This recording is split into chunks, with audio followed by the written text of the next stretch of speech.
Jess, sa harap ng Diyos at ng mga saksing narito, taimtim mo bang tinatanggap si Donna bilang iyong kabiyak sa buhay at nangangakot bang mahalin, gagalang, aarugain at magiging tapat sa Kanya sa lahat ng pagkakataon, sa kasaganahan man o kahirapan, sa ligaya man o kalungkutan, sa karamdaman o sa kalusugan, hanggang paghiwalayin kayo ng kamatayan?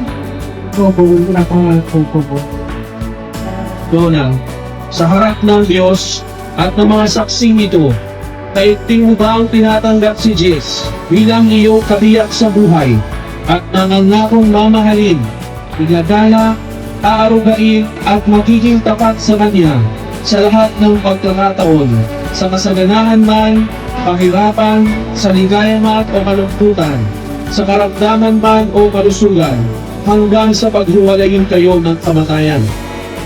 Opo, ipinapangako ko. Mahal. Salamat. Matagal na paghihintay at pagtsaga hanggang sa dumating ng espesyal na araw na ito. Salamat sa Diyos at binigay din niya sa amin. Tanong ng Diyos at ang aking mga mahal sa buhay, itinatayan din ang bilang aking kabiyak.